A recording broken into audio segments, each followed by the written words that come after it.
नमस्कार। India debate में आप सबका स्वागत है। मैं हूं आशुतोष पाठक। मित्रों, आज दिल्ली हाई कोर्ट ने वही बात कह दी जो बात क्यूबाइड नेटवर्क ने उठाई थी। और तमाम दलाल पत्रकारों ने, जो पेड पत्रकार हैं, उन्होंने प्रचार करना शुरू कर दिया कि साहब, जिस केस को अदालत ने ट्रायल के लायक नहीं समझा, उस केस में श्रीमान केजरीवाल जी को 1 साल जेल में रहना पड़ा, मनीष सिसोदिया जी को 2 साल रहना पड़ा। और ये पूरा नैरेटिव चलना शुरू हो गया। जैसे ही ट्रायल कोर्ट ने बरी किया, और खाली बरी नहीं किया ट्रायल कोर्ट ने ऑब्जर्वेशन दे दिया कि सीबीआई के अधिकारियों के खिलाफ इन्वेस्टिगेशन होना चाहिए, कि उन्होंने फैब्रिकेटेड केस बनाया है, फर्जी केस बनाया है, और ये ट्रायल के लायक भी नहीं है। इस पर ट्रायल भी नहीं चल सकता है। आपके पास इतने भी एविडेंस नहीं है जिस पर कि इस केस में ट्रायल चलाया जा सके, मतलब मुकदमे की सुनवाई हो सके। इतना भी एविडेंस नहीं है। प्रथम दृष्टिया लग रहा है कि नहीं, कोई एविडेंस नहीं है और क्लीन चिट दे दो। अब सवाल है मित्रों, क्यूबाइड नेटवर्क ने पहली बार यह सवाल उठाया था कि अगर, और फिर बाद में चारों तरफ ये गूंजने लगा कि अगर ट्रायल कोर्ट केजरीवाल के मुकदमे को ट्रायल के लायक भी नहीं समझता है, तो फिर हाई कोर्ट ने केजरीवाल के बेल को रिजेक्ट क्यों किया? और फिर हाई कोर्ट के बेल रिजेक्ट करने वाले स्थिति को अगर सुप्रीम कोर्ट में ले गया, तो सुप्रीम कोर्ट ने कहा कि भैया हम हाई कोर्ट के मामले में नहीं पड़ेंगे। क्यों नहीं सुना? इसका मतलब दोनों की तरफ से झिड़की मिली। सुप्रीम कोर्ट ने भी खारिज किया और हाई कोर्ट ने भी खारिज किया बेल को। और तब बेल खारिज, और हाई कोर्ट को प्रथम दृष्टिया दिखाई पड़ा, प्रथम दृष्टिया ट्रायल कोर्ट को प्रथम दृष्टिया ही दिखाई पड़ रहा है कि ट्रायल चलाने लायक मुकदमा नहीं है। लेकिन हाई कोर्ट को प्रथम दृष्टिया दिखाई पड़ा कि भाई ग्रॉस करप्शन हुआ है, फुल करप्शन हुआ है। इसको कैसे मान लिया जाए कि करप्शन नहीं हुआ है? मनी लॉन्ड्रिंग हुआ है, शराब की नीति बदली गई है, 19 करोड़ 100 करोड़ इसके ट्रेल मिल रहे हैं। उसके बाद भी ट्रायल कोर्ट को कोई कोरोबोरेटिव फैक्ट्स नहीं मिला, एविडेंस नहीं मिला, तो उन्होंने बरी कर दिया और ऑब्जर्वेशन दे दिया कि साहब नहीं, हम इसको ट्रायल के लायक भी नहीं मानते। मित्रों, आज दिल्ली हाई कोर्ट की जज महोदया श्रीमती स्वर्णकांता शर्मा ने जबरदस्त वर्डिक्ट दिया है। और वर्डिक्ट में पहला तो स्टे कर दिया, जो सीबीआई के खिलाफ जो ऑब्जर्वेशन था ट्रायल कोर्ट का, उसको स्टे कर दिया। मतलब कह दिया कि भैया ये जो है, इस पर अभी हम सुनवाई करेंगे, ये जो आपने बोला है जरा इसका हम तहकीकात कर लें कि आपने ये क्यों बोला है। पहला स्टे कर दिया। और दूसरा कहा कि इन्फोर्समेंट डायरेक्टरेट जो अपना काम कर रही है वो करती रहेगी, उस पर प्रतिबंध नहीं लगना चाहिए, उसको रुकना नहीं चाहिए। अक्सर ऐसा होता है, कानून है कि अगर मान लीजिए जो मेन केस है उस केस में ही उनको बरी कर दिया गया है, तो बाकी जो एजेंसियां जांच कर रही हैं वो स्वतः खत्म हो जाएंगी। तो यहां आया है कि नहीं, इन्फोर्समेंट डायरेक्टरेट सीबीआई ने जो अपना दिया है उसको आपने जो बंद किया है वो अलग विषय है, उस पर तो सुनवाई करेंगे हम अभी। लेकिन ईडी जो अपना जांच कर रही है वो नहीं रुकेगी। इतना ही नहीं कहा, कहा कि 16 मार्च तक, जब हम नेक्स्ट डेट दे रहे हैं, नेक्स्ट डेट पड़ गया दिल्ली हाई कोर्ट का, और उन्होंने कहा कि 16 मार्च को हम नेक्स्ट हियरिंग करेंगे। और फौरन से पेशतर हाई कोर्ट ने माननीय स्वर्णकांता शर्मा जी ने नोटिस इशू कर दिया केजरीवाल, सिसोदिया और अन्य लोगों को, इंक्लूडिंग सीबीआई, नोटिस इशू कर दिया। और ट्रायल कोर्ट के जज महोदय की जो आज भद पिट गई कि उन्होंने क्या जजमेंट दिया था। मतलब उनको इस बात का भी ख्याल नहीं रहा कि साहब, हम जो इसको इस लायक भी नहीं मान रहे हैं कि ट्रायल चलाने के लायक भी नहीं है, तो स्वतः स्वाभाविक सवाल हमसे लोग पूछ सकते हैं कि पहले हाई कोर्ट का जो इनका बेल एप्लीकेशन रिजेक्ट हुआ था वो ऑर्डर गलत था। मतलब सीधा सीधी वो इंडिक्टमेंट होता ट्रायल कोर्ट के इस वर्डिक्ट का कि हाई कोर्ट गलत है, सुप्रीम कोर्ट गलत है, तो सुप्रीम कोर्ट और हाई कोर्ट के खिलाफ कार्रवाई होनी चाहिए। क्योंकि उनका ऑब्जर्वेशन जो था वो ऑब्जर्वेशन था कि सीबीआई के अधिकारियों के खिलाफ कार्रवाई होनी चाहिए। कि सीबीआई के अधिकारियों ने फैब्रिकेटेड केस दर्ज किया है केजरीवाल के खिलाफ। मतलब ट्रायल कोर्ट के जज महोदय को इस बात का इल्म नहीं रहा कि भाई इस केस में हाई कोर्ट भी इंटर किया हुआ है, सुप्रीम कोर्ट भी इंटर किया हुआ है, और दोनों कोर्ट के फाइंडिंग्स हैं ऑन रिकॉर्ड, और उसको हम सेट असाइड करके हम वर्डिक्ट दे रहे हैं। तो इस बात की सुनवाई हाई कोर्ट में होगी, सुनी जाएगी। या तो आप में वो दम होना चाहिए जो कहें कि नहीं, हाई कोर्ट ने अगर बेल दिया है तो गलत बेल दिया है, उन्होंने फैक्ट को ठीक से नहीं जांचा परखा है, फैक्ट यह है कि इनके खिलाफ कोई केस नहीं बनता है। आप या तो आप ऐसा कह सकते हैं, कह रहे हैं, असल में यही बात कह रहे हैं, लेकिन उसमें लिख नहीं रहे हैं, कहा नहीं जा रहा है आपसे, क्योंकि कहेंगे कैसे आप?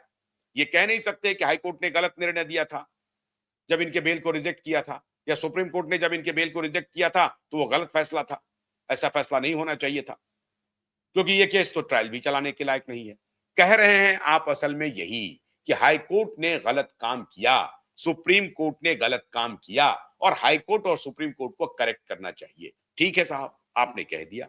अब 16 मार्च को सुनवाई होनी है, और केजरीवाल साहब जो अभी कह रहे थे कैमरे पे आकर के कि मैं केजरीवाल भ्रष्ट नहीं है, और सिसोदिया जी कह रहे थे संभालिए अपने आप को, संभालिए अपने आप को, ये टोटल शुद्ध नाटक कर रहा था ये आदमी। अब पाले धरले परले दर्जे का भ्रष्टाचारी आदमी केजरीवाल और सिसोदिया, आकंठ भ्रष्टाचार में डूबने वाला आदमी, लोगों को ठगने वाला इंसान, लोगों के इमोशन से खेलने वाला धूर्त व्यक्ति, एक धूर्त इंसान, वो एक ट्रायल कोर्ट के ऑब्जर्वेशन को लेकर के कैमरे पर आकर के, भाषा देखिए इनकी निर्लज्जता कैसी है। वो कह रहा है कि हमको कोर्ट ने कहा कि तुम कट्टर ईमानदार हो। देखिए, एक तो भ्रष्ट नहीं हो और दूसरा तुम कट्टर ईमानदार हो। कोर्ट ने आज कहा है कि तुम कट्टर ईमानदार हो, मैं कट्टर ईमानदार हूं। ये आदमी काल नेमी को भी मात दे दे, इतना तगड़ा एक्टिंग करता है, इसके सामने कोई टिक नहीं सकता। धूर्तता की मिसाल है अरविंद केजरीवाल। और अभी जब भद पिटी है भारतीय जनता पार्टी सरकार की, कांग्रेस पार्टी ने इसके ऊपर सवाल उठाया कि साहब ये बेल बेल कैसे मिल गया है। सवाल उठा कि ये पंजाब चुनाव के लिए, गुजरात चुनाव के लिए इनको अब आगे बढ़ाएगा कांग्रेस को दबाने के लिए। ऐसी बात नहीं थी।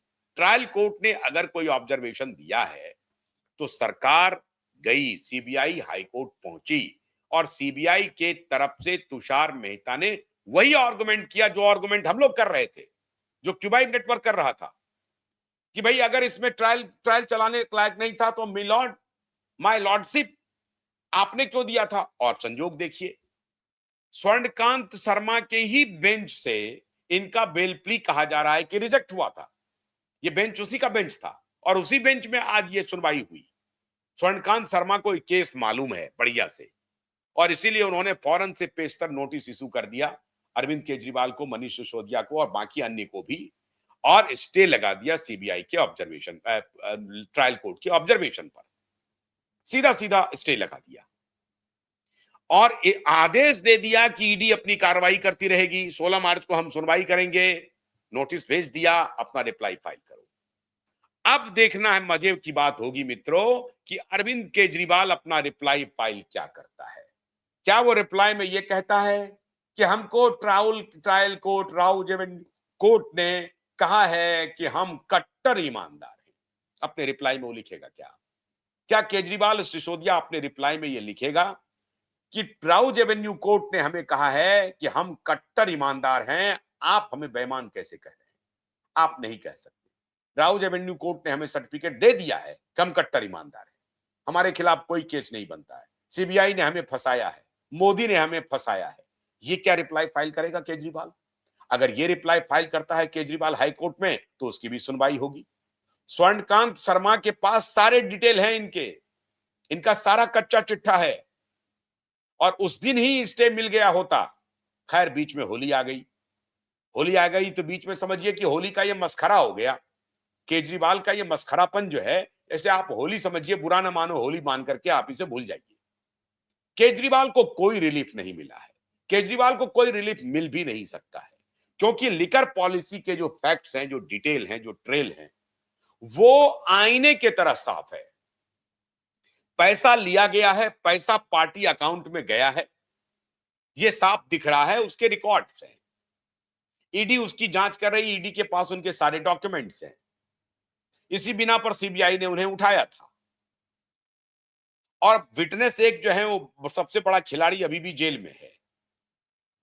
और के कविता भी अभी तो पैरोल पर हैं, लेकिन कोई बरी नहीं हुई है।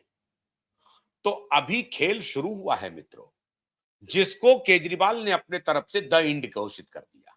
द इंड कुछ नहीं हुआ है खेल। और कांग्रेस ने बड़ी चतुराई से अपना अपनी जिम्मेदारी भाजपा पर धकेल दिया। उनको लगा कि भाई भाजपा को इसमें लपेट लो, बीजेपी इसमें क्यों लपेटाएगी। भाई अदालत में मामला चल रहा था, उन्होंने अब क्या सेटिंग गेटिंग की। अब तो खबर यह आ रही है मित्रों कि फॉरेन हैंड था, केजरीवाल को यह वर्डिक्ट सुनवाने के लिए फॉरेन हैंड की मदद ली गई है। अब पता नहीं कौन फॉरेन हैंड वाला है, एप्स्टीन वाला है, क्या है नहीं है, तो तहकीकात की बात है, जांच की बात है। ये कहना उचित नहीं होगा कि न्याय हमारे यहां बिक गया है, हम कोई आरोप लगा नहीं सकते हैं।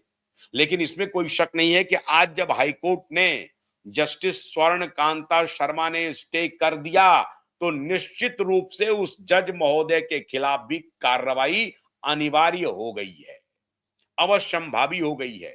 हम लोगों ने इसका भी सवाल उठाया था कि जज के खिलाफ कार्रवाई बनती है कि उन्होंने साफ साफ कंटेम्प्ट ऑफ कोर्ट किया है, अपनी उच्च अदालत की अवमानना की है, उनके आदेश की अवमानना की है। तो अब जो राउज एवेन्यू कोर्ट के जो श्रीमान जज हैं, जिन्होंने बरी किया था, वो श्रीमान को उनको भी जवाब देना पड़ेगा। उनके कैरियर पर एक ब्लॉट लग गया, एक धब्बा लग गया, एक दाग लग गया, ये मान के चलिए, उनको जवाब देना पड़ेगा। भाई एक बार नहीं, कई बार हाई कोर्ट ने केजरीवाल के बेल को रिजेक्ट किया। सुप्रीम कोर्ट ने कहा कि हम इसमें पढ़ेंगे नहीं। कोई ना कोई तो बात होगी। बिना एविडेंस के, बिना सबूत के बेल रिजेक्ट होता चला जाएगा। ये कोई पागल तो बैठा नहीं है कोर्ट में।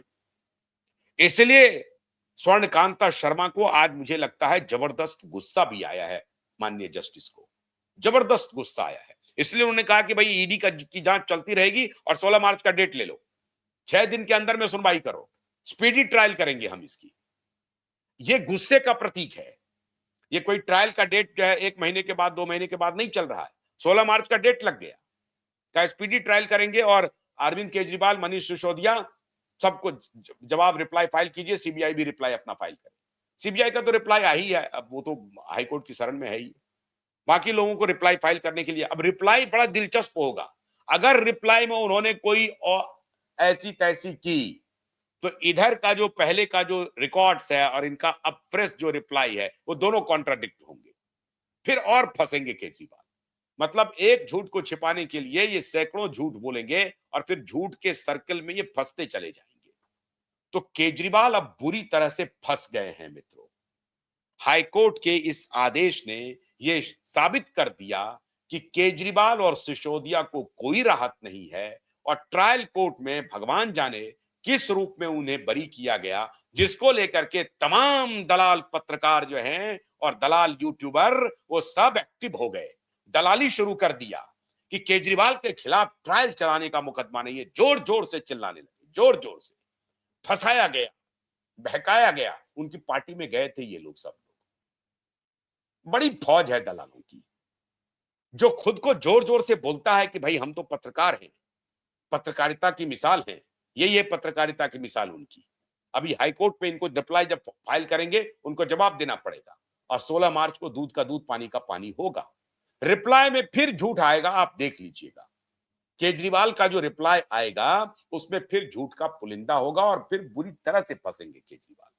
तो आने वाले दिन का इंतजार कीजिए। केजरीवाल फंसने जा रहे हैं, बस उसका इंतजार कीजिए। केजरीवाल को कोई क्लीन चिट नहीं मिली है, कोई राहत नहीं मिली है। केजरीवाल दोबारा जेल जाएंगे। लिकर केस के भ्रष्टाचार में वो नहीं बरी हो पाएंगे, ये आप मान के चलिए। बहुत बहुत शुक्रिया। नमस्कार।